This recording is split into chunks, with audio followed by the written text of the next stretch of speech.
C-S-S आपण बघत होतो कॅस्केडिंग स्टाईल्स त्याच्या डिझाइनसाठी वगैरे वापर होतो आणि त्यापैकी जो बघितला आपण 3 टाइपचे सी-एस-एस सांगितले होते. काल जो टाइप बघितला तो होता आपला इंटरनल सी-एस-एस. ठीक आहे. इंटरनल सी-एस-एस होता. आणि किती यार मग हे कुठल्या टाइपचं सी-एस-एस कसं ओळखायचं? जेव्हा तुमची जी स्टाईल शीट आहे, कालचा प्रोग्राम जर ओपन करून बघितला, तर जिथे आपलं एच-टी-एम-एल फाईल होतं तिथेच आपण तो स्टाईल शीट पण लिहिलं होतं. ओपन करा आपलं फोल्डर्स.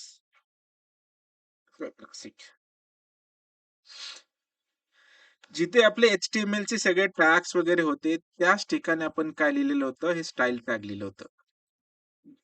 ज्या एच-टी-एम-एल फाईलमध्ये स्टाईल टॅग लिहिलेले आहेत आणि तिथेच सी-एस-एसच्या प्रॉपर्टी लिहिलेल्या आहेत, अशा टाइपची जी फाईल असते, त्याला इंटरनल सी-एस-एस म्हणतात. तिथेच सी-एस-एस फाईल आणि तिथेच एच-टी-एम-एल फाईल. ओके. याच्या पलीकडे अजून 2 टाइप्स आहेत. एक असतं तुमचं external, EXTERNAL external C-S-S. Okay. आता याच्यात हे गोष्ट लक्षात ठेवायची, जेव्हा आपली इंटरनल फाईल असते, सी-एस-एस ला एच-टी-एम-एल डॉक्युमेंटच लागतो. ओके. विदाऊट एच-टी-एम-एल डॉक्युमेंट आपल्याला ते सी-एस-एस कुठे वापरायचं मग? विदाऊट एच-टी-एम-एल वापरता येत नाही. म्हणून आपण इथे स्टाईल टॅग वापरला होता सी-एस-एस ऍक्टिव्ह करण्यासाठी. पण जेव्हा एक्सटर्नल गोष्ट येते, त्यावेळी मात्र आपल्याला एक सेपरेट सी-एस-एस फाईल बनवावी लागते. त्या फाईलला आपण .css ने सेव्ह करतो. ओके. फॉर एक्झाम्पल आता हा जो एच-टी-एम-एल पेज आहे तो आहे इंटरनल. ओके. आता जर एक्सटर्नल मला जर फाईल बनवायची असेल, त्यासाठी मला ही सेम सी-एस-एस फाईल दुसरीकडे सेव्ह करून ठेवावं लागेल .css ने. ओके. ते एका मिनिटासाठी मी याला रन करतो आणि यालाच आपण चेंज करू. परत एवढं टाइप करत बसण्यापेक्षा तर सिंपल हे बघा, मी याला काय करतो रन विदाउट डिबगिंग. तर आपण काही सी-एस-एसच्या सिंपल प्रॉपर्ट्या लावल्या होत्या. बॅकग्राऊंड कलर असेल, बॉर्डर असेल, समथिंग. सो हे सी-एस-एस आहे. ठीक आहे. त्याच्याने आपण बॅकग्राऊंड इमेज पण लावू शकतो. आता इमेज कशी लावायची त्याची पण एक प्रॉपर्टी सांगतो. त्यासाठी एक मोठी इमेज डाउनलोड करून घेऊ आपण एचडी बॅकग्राऊंड इमेज म्हणून.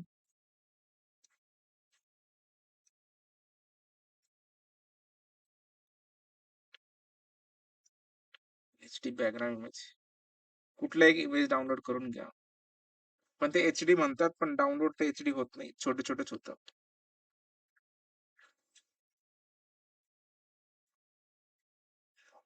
ठीक आहे, कुठलाही वॉलपेपर डाउनलोड करू शकतो आपण.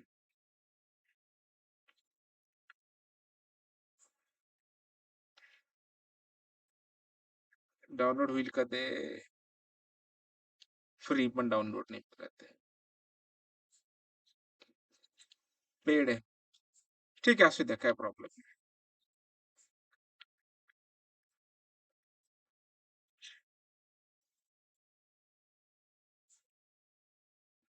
जर नॉर्मली डाउनलोड केलं ना, ते एवढं हाय क्वालिटी डाउनलोड होणार नाही. ठीक आहे, तरी मी सेव्ह ॲज करतोय ना. त्याच फोल्डर मध्ये करा जिथे आपले प्रोग्राम सेव्ह आहेत ते. पुढे गेलं आपलं फोल्डर वेब नासिक. मी बाहेरच करतोय. ठीक आहे, एच डी म्हणून करतो. जेपीईजी आहे एक्सटेन्शन, ते लक्षात घ्या. म्हणून इथे जाऊन आपण बॅकग्राऊंड करणार आहे. पण आता बॅकग्राऊंड कोणाच्या बॅकग्राऊंडला ऍड करायचं त्याचं पण एक डिफरंट असतं. आता तुम्ही जर त्या डिव्हच्या बॅकग्राऊंडला केलं तर हा फक्त ह्या बॅकग्राऊंडला होईल. या हेडिंगच्या बॅकग्राऊंडला केलं तर फक्त याच्या बॅकग्राऊंड येईल.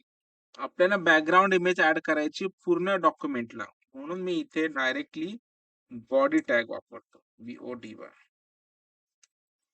ओके. इथे बॅकग्राऊंड इमेज म्हणून असेल बघा, BACKGROUND बॅकग्राऊंड इमेज. ओके. आता हे बॅकग्राऊंड इमेज ऍड करण्याचे एक URL वेन आहे, URL. आणि URL मध्ये तुमचा पाथ द्यायचा. बेसिकली आपल्याकडे जो इमेज आहे तो डायरेक्ट आहे, म्हणून मी इथे डायरेक्ट पाथ देऊन. ठीक आहे. इथे जाऊन मी त्याला रन कर, बॅकग्राऊंड इमेज म्हणजे ठीक आहे. तर अशा खूप साऱ्या प्रॉपर्टीज आहेत ते डायरेक्टली इनडायरेक्टली आपल्याला वापरता येतात सिम्पलचा. मग याच्यावर तुम्ही फॉर्म बनवा, इमेज ऍड करा, जे जे कंटेंट आहे टेबल टॅग बनवा, बॅकग्राऊंड इमेज ऍड करा, हेडिंग लिहा, टेक्स्ट लिहा. ज्या गोष्टी जशा कलर कॉम्बिनेशनने करता येतात. एवढ्या छोट्या-छोट्या प्रॉपर्टी आहेत ना, त्याचा वापर करून आपण स्टॅटिक वेब पेज खूप चांगल्या प्रकारे डिझाइन करू शकतो. ओके.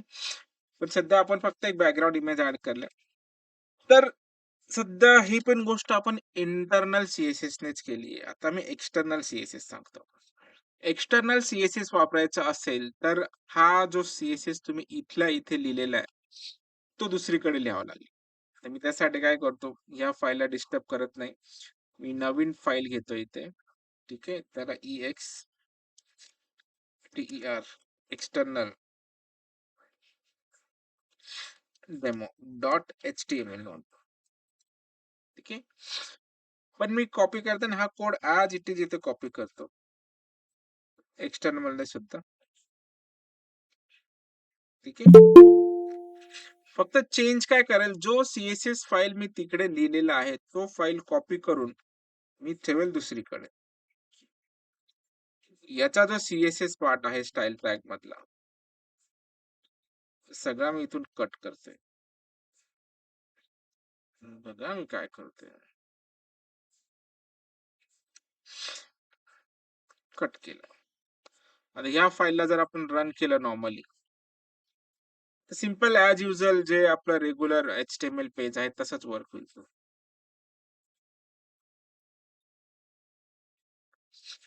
क्रोम मध्ये रन करा.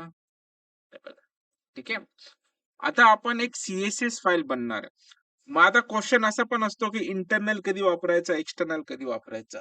इंटरनल कधी वापरायचा, जेव्हा तुम्हाला खूप 5-6 लाईनच्या कोडचे किंवा 7-8, 10-12 लाईनच्या कोडचा करायचा असेल, तेव्हा इंटरनल वापरा.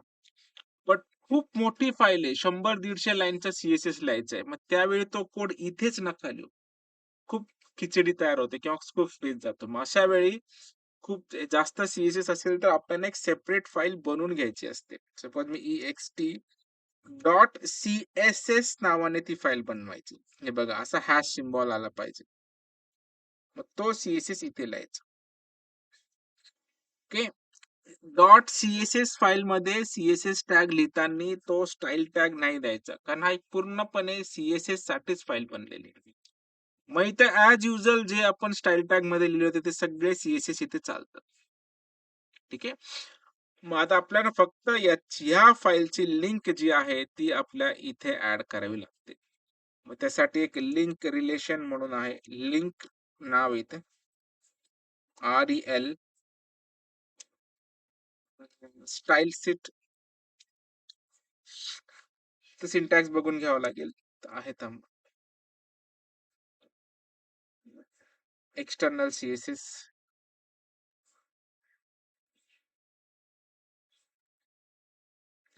बरोबर ऍड केलं तर स्टाईल सीट आहे आणि ते आपल्या स्टाईल सीटचं नाव.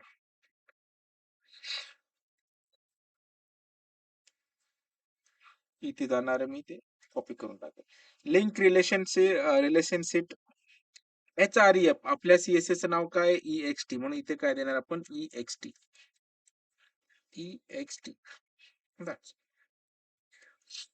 म्हणजे या फाईल मध्ये हजारो लाईन जरी असेल तर ते सगळे फाईल इथे ऍप्लिकेबल असतील. सिंपल सपाटी. आता आपण रन करून बघू याला. त्या जे CSS ते सगळे लागले पाहिजेत ते लागून गेला. ठीक आहे. मग ह्या जो टाईप आहे चा, ह्या टाईपच्या ला एक्सटर्नल म्हणतात. ठीक आहे. आपण जो लावू तिथे तो लागला जातो. फॉर एक्झाम्पल बघा, आता मी त्या एक्सटर्नल च्या फाईलमध्ये जाऊन काही चेंजेस करतो. चेंज करतो म्हणजे मी या कलरला व्हाईट कलर करून टाकतो. WHIT. ठीक आहे. तर इथे आता व्हाईट कलर होऊन जाईल बघा. सिंपल. सो अशा टाईपचे आपल्याला जिथे आपण चेंज केल्या ते प्रॉपर्टी चेंज होऊन जाते. हे लक्षात आलं हे एक्सटर्नल कसं अप्लाय करायचं, सेम च्या ज्या काल प्रॉपर्टी बघितल्या ऍज इट इज फक्त त्याची एक सेपरेट फाईल बनवायची .css ने आणि ती फाईल जिथे आपल्याला वापरायची आहे तिथे आपल्याला असं link relation equal to style sheet आणि href म्हणजे त्या फाईलचं टॅग. आता सी-एस-एस फोल्डरमध्ये जर ही फाईल असती तर आपल्याला css/ext.css लिहावं लागलं असतं. पण डायरेक्टली आपण बाहेरच सेव्ह केल्यामुळे पाथ ॲड केलं. हे झालं आपलं दुसरं टाइप जो आपण काल बघितला होता, की एक्सटर्नल सी-एस-एस. ठीक आहे. आता याच्या पलीकडे जाऊन अजून एक सी-एस-एस असतो. त्या सी-एस-एसला आपण इनलाईन सी-एस-एस म्हणतो. Inline C-S-S. आता इंटरनल लक्षात आलं आपल्याला, की कधी वापरायचं. जेव्हा काही लिमिटेड 8 ते 10 लाईनचा सी-एस-एस लावलेला आहे, तेव्हा ठीक आहे. दुसरीकडे लिहित बसण्यापेक्षा तिथलं लिहिलं. ओके. मग जेव्हा लक्षात आलं, की अरे हे 70-80 लाईन, 100 लाईनचं सी-एस-एस लिहावं लागतंय. एवढा सगळा कोड हेडिंग टॅगमध्ये लिहिणं तो चांगल्या गोष्टी नाही. म्हणून पूर्णच्या पूर्ण आपण वेगळी फाईल बनवली आणि त्याच्यात ते सगळं सी-एस-एस लिहिलं. पण तिथे सी-एस-एस लिहिताना आपण स्टाईल टॅग लिहित नाही. डायरेक्ट सी-एस-एस कोड लिहितो. ओके. आणि त्याला आपल्याला इन्क्लूड करावे लागते. याच्याही पलीकडे आता अजून एक सी-एस-एस आहे तो इनलाईन. मग आता इनलाईन कधी वापरायचा? कधी-कधी बघा खूप सारे आपण पूर्ण प्रोजेक्ट रेडी आहे. फक्त एका ठिकाणी एका छोटासा फॉन्टला चेंज करायचं, इथं कलर करायचं. फक्त एकच चेंज करायचं या सगळ्यांमध्ये. त्यावेळी ज्या ठिकाणी जाऊन चेंज करायचे तिथे तो इनलाईन सी-एस-एस लिहावा लागतो. ओके. जस्ट कन्सिडर करा, की आपल्याकडे ही पूर्ण फाईल रेडी आहे. ठीक आहे. आणि या फाईलमध्ये जाऊन आता हा एक जो टॅग आहे फक्त यालाच चेंज करायचा आहे. आता जर फक्त यालाच चेंज करायचं असेल, तर एक तर आपल्याला एक्सटर्नल सी-एस-एस मध्ये जाऊन याची प्रॉपर्टी वगैरे लिहून ते सगळं करत बसावं लागेल. किंवा आपण इंटरनल सी-एस-एस पण लिहू शकतो. तिघही सी-एस-एस आपण एकत्र सुद्धा लिहू शकतो. एक्सटर्नल पण, इंटरनल पण, इनलाईन पण. ठीक आहे. असं वापरलं तरी चालतं, पण तिघांपैकी कुठलंतरी एक वापरायचा असतो. आपल्यावर चॉईस आहे. आता इनलाईन सी-एस-एस कसं अप्लाय करायचं? आता मला याचा पण कलर ना व्हाईट करायचा आहे. ओके. मग मी हे सी-एस-एस कुठं लिहिलंय, कोणत्या फोल्डरमध्ये आहे, त्याचा पाथ काय आहे, एवढं सगळं शोधण्यापेक्षा मी डायरेक्ट मला एकच चेंज करायचंय ना, तर मी डायरेक्ट या टॅगला जाईल. आणि त्या टॅगला जाऊन इनलाईन सी-एस-एस लिहिलं. तर इनलाईन सी-एस-एस लिहिलं म्हणजे आपल्याला तो स्टाईल टॅगमध्येच लिहावा लागतो. त्याचा एक सिंटॅक्स कॉपी करून घेतो मी इथे. इनलाईन म्हणजे त्या लाईनला जाऊन चेंज करायचं.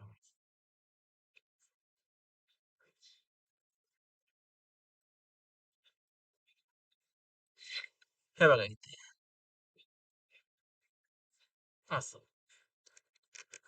दॅट स्टाईल टॅग द्यायचं आणि तिथे जाऊन तो इनलाईन सी-एस-एस लिहून टाकायचा. इथे जाऊन इनलाईन सी-एस-एस. कुठे येतो पार्ट? हा पार्ट आहे ना. इथे मी आयडी वगैरे काही देत नाही. एकाच ठिकाणी चेंज करायचं ना, डायरेक्ट इथे लिहून टाकायचं आणि जो कलर पाहिजे, व्हाईट कलर पाहिजे, व्हाईट कलर लिहून टाका. WHITY.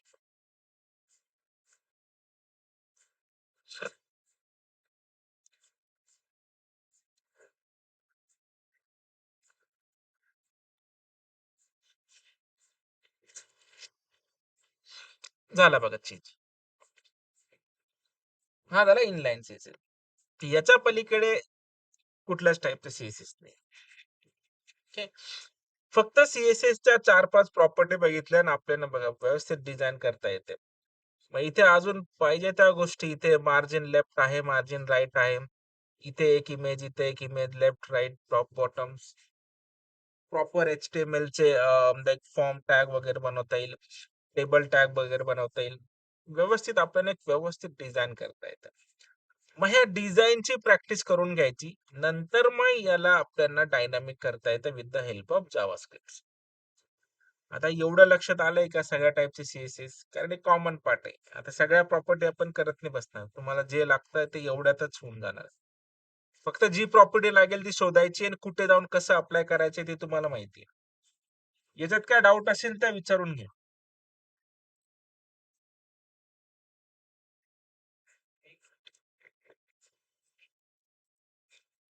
समजलंय हे? हे फाईल हो देऊन सर. टाकेल तुम्हाला हो मी सर. त्यांना. ठीक आहे. ठीक आहे.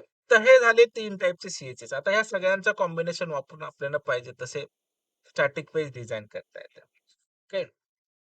मग आता हे टास्क आपण एक छोटंसं टास्क करू आणि बाकी आपण उद्या जावास्क्रिप्टला स्टार्ट करू शकतो. मी हे संपून याला डिलीट करतो. ऍक्च्युअली मला तुम्हाला टास्क द्यायचा होता, पण तुम्ही कधीच टास्क करून मला कधीच रन करून दाखवलं नाही आजपर्यंत. सो असं टेबल टॅग बनवायचं आहे तुम्हाला बेसिकली. ठीक आहे. असं टाईपचं. मी एक बनवून दाखवतो, नंतर तुम्ही बाकीचे बनवा. ठीक आहे. असे टेबल टॅग बनवायचे. तुम्ही आधी ट्राय करा, मला हे बनवून दाखवा. मग नाही जमलं तर मी करून दाखव. ठीक आहे. तर एक टेबल व्ह्यू घ्यायचा आहे आणि त्याच्यामध्ये थोडेसे हेडिंग असतील. सपोज मी इथे लिहितो आयडी. छोटा झाला फॉन्ट पण ठीक आहे. इथे आयडी लिहेल, सिरियल नंबर किंवा आयडी सिरियल नंबर म्हणा, SRN. इथे आपण नेम टाकू शकतो. ठीक आहे. इथे टायटल TITLE नाही, एकच ठीक आहे. नेम टाकू, इथे इमेज टाकू आणि इथे डाउनलोडचा ऑप्शन जाऊ. असा टेबल टॅग तुम्हाला बनवायचा आहे. ठीक आहे. आणि त्यासाठी काय करायचं, डेटा कसा पाहिजे, इथे सपोज मी लिहिलं 1, सिरियल नंबर 1. इथं तुम्ही कुठलाही डेटा स्टोअर करू शकतात. कुठलाही म्हणजे फॉर एक्झाम्पल मी इथे बुकची लिस्ट स्टोअर करतोय आहे. तुम्ही फ्रूट करा, ॲनिमल करा, जे पण करायचे तुम्ही ते, जो आवडतं तुम्हाला त्या गोष्टी तुम्ही इथे लिहू शकता. ठीक आहे. सपोज मी बुकचं नाव जे पण केलं, टेस्ट नावाची बुक आहे. त्याची इमेज जी असेल ती एका फोल्डरला ठेवून त्याचा पाथ इथे ऍड करायचा आणि इथे HREF टॅग द्यायचा. HREF म्हणजे लिंक जनरेट करतात, तिथून ते आपल्याला डाउनलोड करता येईल. तर एक सिंपल टॅग मी ऍड करून दाखवतो. विदाउट युजिंग CSS मी ऍड करतो. तुम्ही CSS वगैरे सगळं स्टाईल टॅग वगैरे वापर करून त्याला करून दाखवायचं. मी एक रॉ डेटा ऍड करतो. एक छोटीशी गोष्ट ऍड करून देतो तुम्हाला, नंतर तुम्ही करा. तर हे टेबल टॅग लागणार. तुम्हाला माहिती टेबल टॅग कसं बनवायचा, TR TD वगैरे वगैरे सगळं घेऊन टाकायचं आणि हे लिहायचं. आता माझ्याकडे बुकचं एक PDF फाईल लागेल आणि आज नॉर्मली लागेल आपल्याला एक इमेज लागेल.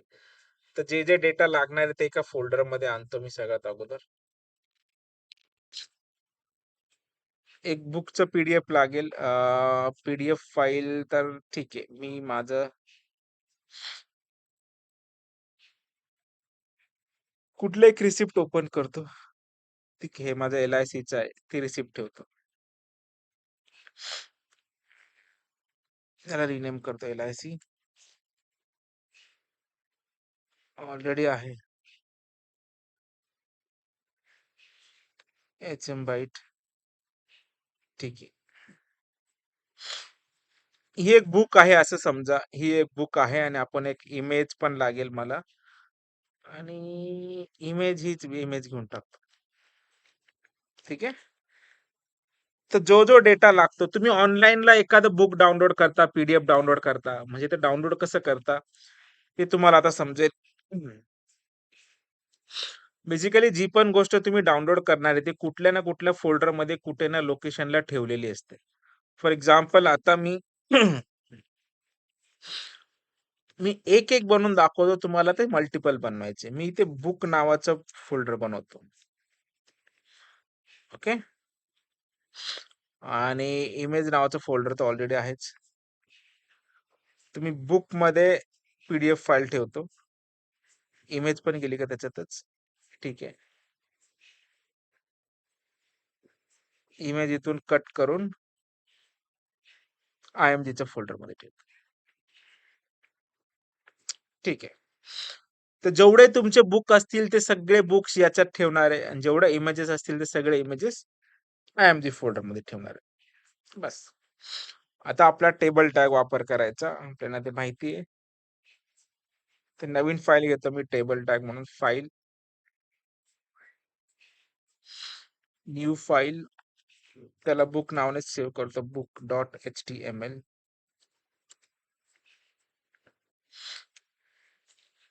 Exclamatory marks tab. ठीक आहे. बुक म्हणून नाव देऊन टाकतो मी सगळं बुक. इथे टेबल टॅग घेणार आहे मी. Table tags, centre tag assign करा. सेंटर टॅग, टेबल टॅग घेऊन टाकायचा. टेबल टॅग, त्यानंतर आपण आधी लिहितो टेबल हेडिंग्स. टेबल हे लागणारे आपण सिरियल नंबर लागणार आहे, तो सिरियल नंबर घेऊन टाकू. ठीक आहे. त्यानंतर टायटल, इमेज आणि डाउनलोड्स, ते मी नेम करतो. इथे मी IMG लिहितो आणि इथे करणार आपण डाउनलोड, DOWNLOAD डाउनलोड्स. हे हेडिंग तयार झाल्या. ठीक आहे. याला बॉर्डर दिलं तर ते आपल्याला दिसून पण येतं BORDER. हे सगळं तुम्ही करून बघितल्याशिवाय समजणार नाही, हे पण मी आधी सांगतो. तुम्हाला टाइम द्यावा लागेल, 1-1 तास बसावं लागेल याच्यात. असं हाताने टाईप करावं लागेल प्रत्येक लाईन. मी फक्त एक डेमो करून दाखवते, तुम्हाला ते करायचंय. उद्या मला दाखवा करून. ठीक आहे. याला आधी रन करतो. बरोबर रन होतंय का नाही सिक्वेन्शियली ते चेक करा. बंद करा आधी जे फाईल चालू असतील तर.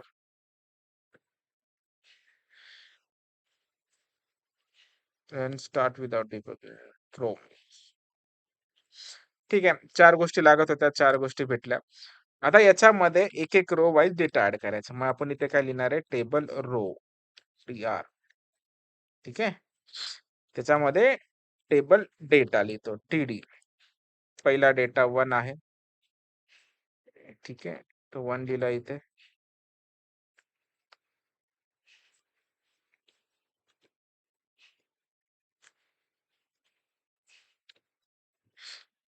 दुसरा लिहिणार आहे टेबल डेटा नाव, सपोज मी बुकचं नाव टेस्ट लिहिलं. तिसरा डेटा आहे आपल्याकडे इमेज आहे, म्हणून इथे आपण लिहिणार आहे इमेज टॅग मध्ये लिहा तो, TD मध्ये.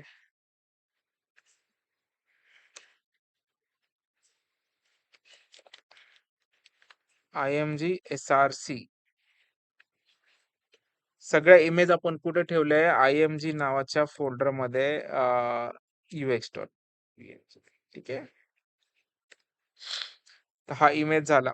त्याच्यानंतर आपल्याला एक टेबल डेटा मध्ये अँकर टॅग द्यायचा आहे, AHREF म्हणतात त्याला. ठीक आहे. याच्यामध्ये जे बुक आहे, बुक नावाच्या फोल्डर मध्ये आपण ठेवलेला आहे दिस फाइल्स. ठीक आहे. इथे मी डाउनलोड म्हणून लिंक देतो, DOWNLOAD डाउनलोड्स. झाला आपला एक तास. हा, आता ते इमेज खूप मोठा आहे, त्याच्यामुळे आपल्याला त्याला साईज द्यावं लागेल. हाईट 100 पिक्सल आणि विड्थ सुद्धा 100 पिक्सल.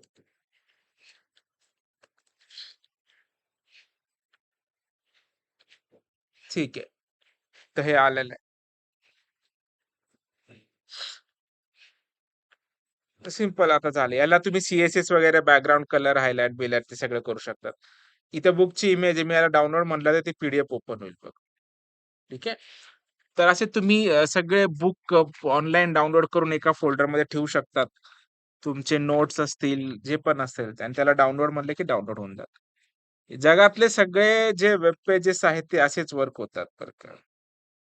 की तुम्ही जर विचार करत असाल की suppose download test PDF online, हे बघा, एक कुठेतरी पेज आता हे जर डाउनलोड म्हणत असेल आपण, तर हे पेज जर ओपन होतंय, तर मग हे कोणत्या ना कोणत्या लोकेशनला ही फाईल ठेवलेली आहे. ही बघा, ही लिंक आहे तिथे. हे ठीक आहे. हे बघा, ही ओपन होते. आता हीच लिंक मी कॉपी करून इथे लोकल ठेवलंय ना मी. थांबा, अजून एक काम करतो. 1 मिनिटासाठी इथे पेस्ट करतो. अजून एक डेटा लिहितो. तर हाच रो कॉपी करणार आहे मी. इथे जाऊन पेस्ट करणार आहे. बुक नंबर 2 करतो. इथे मी काहीतरी ऑनलाईन लिहितो. इमेज तेच राहून देतो. फक्त लिंक मात्र ही ऑनलाईन वाली कॉपी करतो.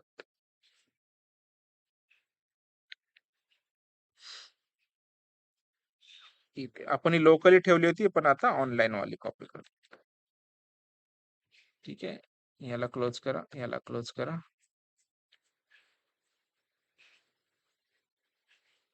कुठे फाईल? हां, इथे बॅकग्राऊंडला जा. रिफ्रेश करतो. आता ही दुसरी बुक आहे बघा. झाली ओपन. ठीक आहे. तर असे ऑनलाईन पी-डी-एफ्स असतील, तुमचे नोट्स असतील, तुम्ही असे सगळे बुक्स एका ठिकाणी ठेवून त्यांना तुम्ही ते दाखवू पण शकता. इव्हन कॉलेजसाठी काय हेल्प डॉक्युमेंट पण बनवू शकतात. ते खूप इंटरेस्टिंग पार्ट आहे ॲक्चुअली तुम्ही बनायला गेलात आणि हे Chrome बाय डिफॉल्ट तुम्हाला सगळे फीचर प्रोव्हाईड करून देतं.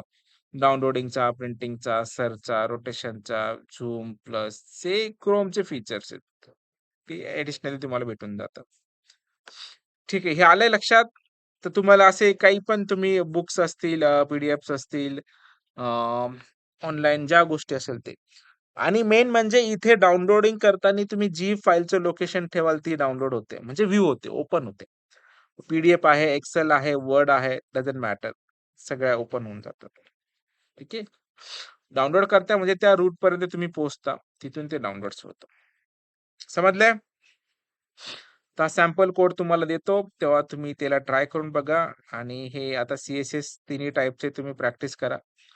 नंतर आपण स्टार्ट करणार आहे. नंतर म्हणजे उद्या स्टार्ट करणार आहे जावास्क्रिप्ट. ओके. चलो.